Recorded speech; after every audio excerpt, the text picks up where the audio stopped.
Alors maintenant que l'on a fini le Ménec Ouest, on va passer à l'interprétation de Ménec Est. Alors je pense que les gens qui construisaient Ménec ont commencé par fabriquer un petit tertre de 100 mètres de long, le long de la ligne CD, ici, et à peu près 2 mètres de haut, et ils ont planté des piquets au bout des rangées pour pouvoir faire des mesures vers l'est. Alors première constatation, l'axe du Cromwell d'Est forme un angle de 60 degrés par rapport à la ligne qui passe par le centre. Et ce 60 degrés, vous avez vu tout à l'heure que c'était l'angle de l'écliptique avec l'équateur galactique. Donc c'est deuxième valeur importante et deuxième valeur mythologique. Donc j'ai mesuré l'azimut de visée de la rangée 1, c'était 65, c'est 65,5. Alors, on va faire comme pour le précédent, on va tracer le graphique de l'angle azimut par rapport aux rangées. Et on trouve quelque chose qui est à peu près linéaire. Ici, toujours pareil, les rangées 11 et 12 sont mal définies, mais on peut tracer une droite qui est la droite de régression, la droite moyenne des angles des rangées en fonction de l'azimut, en fonction du numéro des rangées. Alors pour la première rangée sur cette droite, on trouve environ 65,5 et là pour le dernier, on trouve 62,8. Alors voilà ce que ça donne. La rangée 1 ici 65,5, 62,8. Alors on va voir quelles sont les étoiles qui se lèvent dans ces directions à l'époque de 4400 avant Jésus-Christ. Et on trouve de suite que à cette époque, c'était l'étoile Castor Alpha Gem de la constellation des Gémeaux qui se lève exactement à 62,8 degrés. Puis on regarde sa collègue, Pollux, Castor et Pollux, qui est la deuxième étoile importante des Gémeaux. Elle se lève vers 65,5 dans l'Est. Et alors si on fait la différence entre les deux, on trouve 2,7 degrés. Et si on fait la différence des angles azimuts des 12 rangées, les premières et dernières, on trouve aussi 2,7 degrés. Donc on valide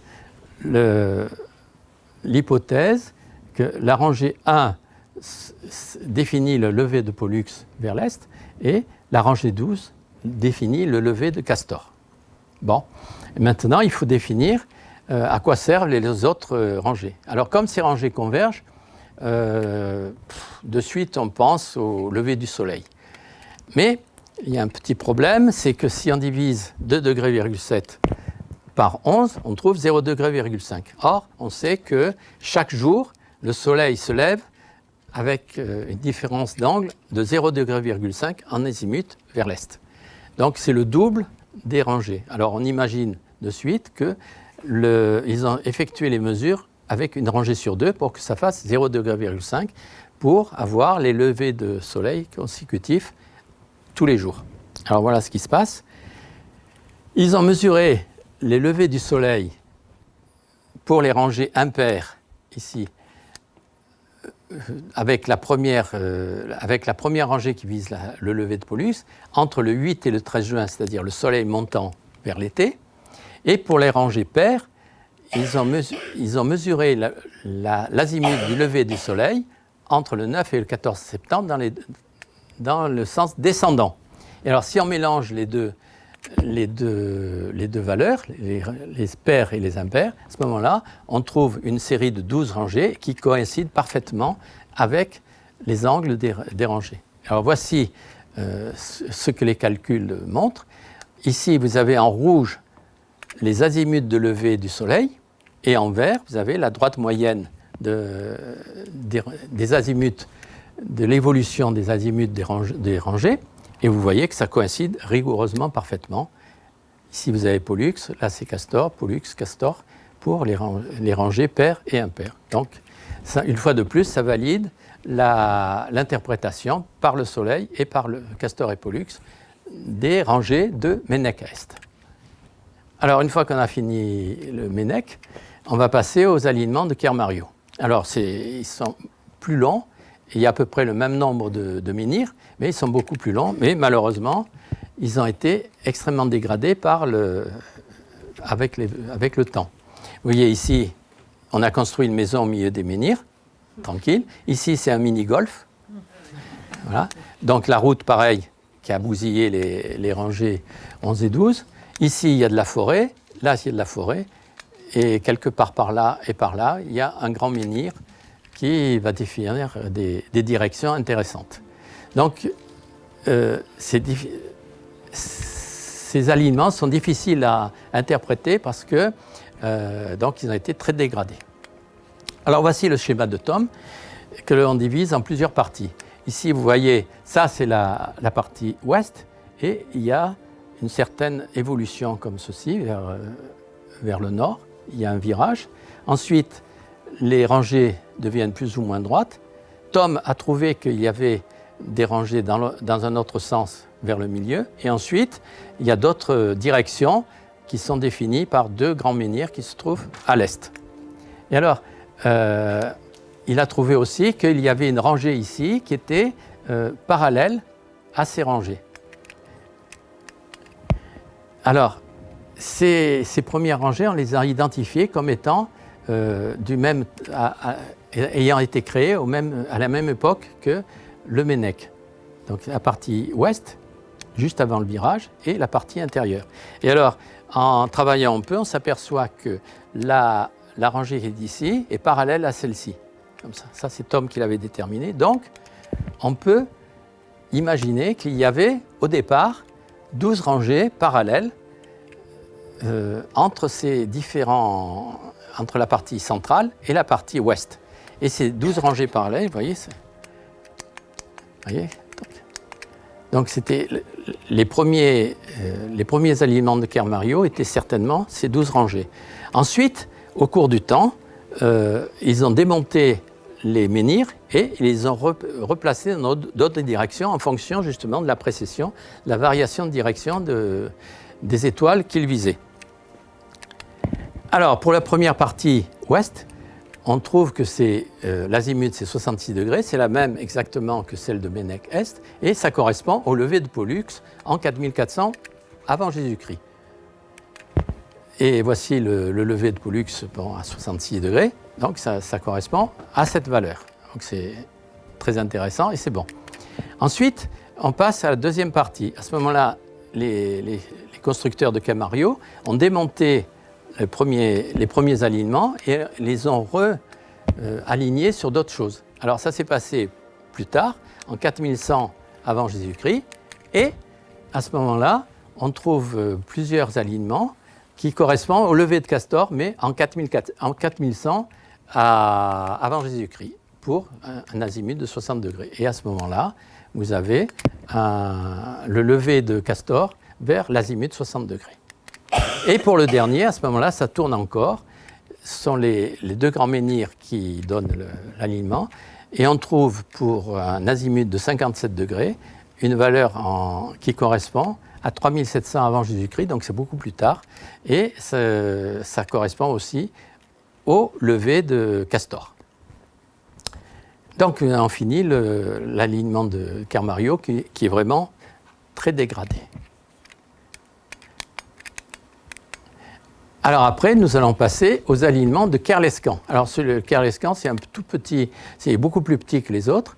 Il est très trapu et il est aussi très dégradé. Alors on arrive péniblement à trouver qu'il y a plusieurs rangées parallèles et une autre dans une autre direction. Alors si on trace ces lignes, on s'aperçoit qu'il y a plusieurs rangées parallèles, comme ça, et l'autre ici. Alors j'ai imaginé que celle-ci visait vers l'est, le lever, et celle-ci vers le coucher. Alors comme ça donne un azimut de 96 degrés pour les premières et de moins 96 pour les secondes, j'ai regardé sur la carte du ciel à l'époque, et en 4400, on s'aperçoit que ces valeurs de cette direction des rangées tombent pour les levers et couchers de la supernova que vous avez vu tout à l'heure, de l'étoile qui est précédant la supernova. Et alors, donc, ça valide l'hypothèse du grand menhir, et c'est la première fois où on a une validation de cette... Donc, ça avait beaucoup intrigué les anciens, les constructeurs des aliments du Mennec, et ils avaient fabriqué un des alignements, les alignements de Kerlescan, spécialement pour cette étoile variable.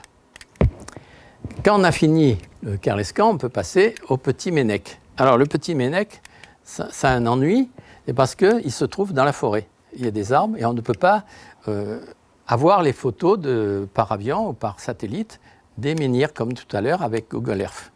Alors j'ai utilisé les relevés très précis de l'association Kercal, qui a aussi bien relevé celui de Kerlescan que celui du Petit Mennec. Et eux aussi, ils ont montré qu'il y avait un cromlech au nord de Kerlescan qui est de la même nature que les précédents, mais celui-là est orienté vers l'est. Donc, c'est la troisième direction privilégiée, c'est vers l'est, vers le lever. Alors maintenant, qu'est-ce qui se passe pour le Petit Mennec? On trouve qu'il y a 3 directions principales. Une seule rangée pour cette direction, plusieurs pas très bien conservées pour celle-ci, et aussi par là. Alors, quelles sont ces rangées? Alors, quels sont les azimuts? Alors, le premier, c'est facile. On trouve que l'azimut de la première rangée, c'est 96, et prolonge les rangées de Kerlescan. Donc, c'est le lever de M1, le lever de l'étoile supernova vers l'est. Donc, c'est une troisième vérification, comme quoi les anciens étaient très intrigués et très attentifs au lever ou au coucher de cette étoile. Ensuite, pour le deuxième, de Petit Mennec, nous avons cette direction et on trouve que c'est 66 degrés en 4400, c'est aussi le lever de Pollux, donc c'est encore la même chose. Et les gens ont mis ces valeurs de rangée pour le lever de Pollux. Et alors pour le troisième, on trouve un azimut de 44 degrés. Ça c'est nouveau, on n'avait jamais vu encore ces azimuts. Et on se demande quel est l'astre qui se lève vers 44 degrés. Alors, on effectue des calculs de trigonométrie sphérique qui permet de trouver la déclinaison de l'astre qui se lève dans l'azimut 44 degrés et on trouve une valeur de la déclinaison égale à 29 degrés. Or, 29 degrés, c'est égal à 24 degrés plus 5 degrés. 24 degrés, c'est l'inclinaison de l'écliptique de l'axe de rotation de la Terre par rapport à l'axe de l'écliptique. Donc c'est très bien. Et 5 degrés, c'est l'inclinaison de l'orbite de la Lune par rapport à l'écliptique. Donc ça fait 29 degrés. Donc ça correspond à la déclinaison de la Lune au maximum de hauteur. Et cet événement arrive extrêmement rarement. C'est un événement très rare.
Alors,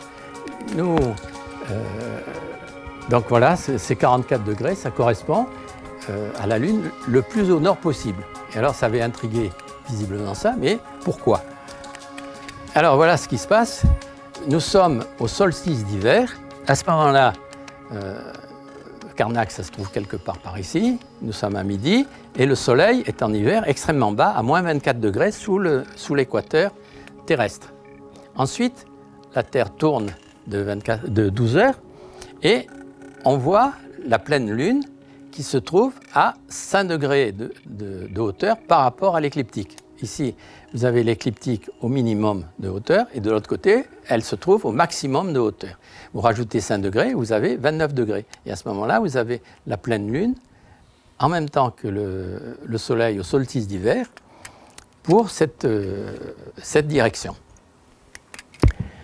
Et alors, c'est là où est arrivée une information de mon collègue Luc Poussel, qui m'a transmis une information qu'il avait captée sur Radio-Canada, et comme quoi les pleines lunes pendant un solstice se reproduisaient tous les 30 ans, ce que je ne savais pas. Et alors, cette information est fondamentale parce qu'on peut comparer cet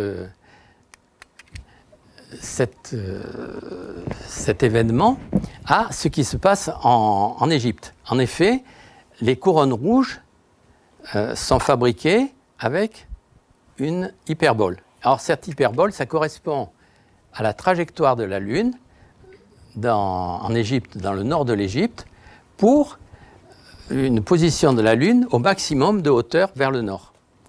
Et cette couronne rouge, donc, a un rapport avec le Soleil, mais à l'époque, je ne savais pas pourquoi. Donc j'avais trouvé que ça correspondait à une pleine lune pendant un solstice, donc la même chose que ça, mais je ne savais pas pourquoi. Or, comme il y avait une information qui disait que la pleine lune, pendant le solstice, se produit tous les 30 ans, et en Égypte, il y a une fête qui s'appelle la fête Sed, qui est une fête des rites que doit accomplir le pharaon. C'est une fête de régénération du soleil. Et alors à ce moment-là, tout s'éclaire. Ça veut dire que tous les 30 ans, les Égyptiens faisaient des fêtes pour fêter la pleine lune lorsqu'elle était le plus au nord possible.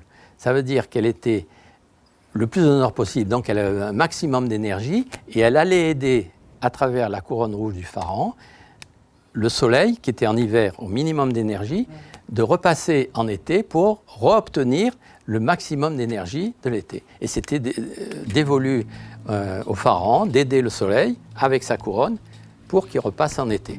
Donc c'était les mythologies solaires de l'époque. Donc on se retrouve avec quelque chose d'identique aussi bien à Karnak qu'en Égypte.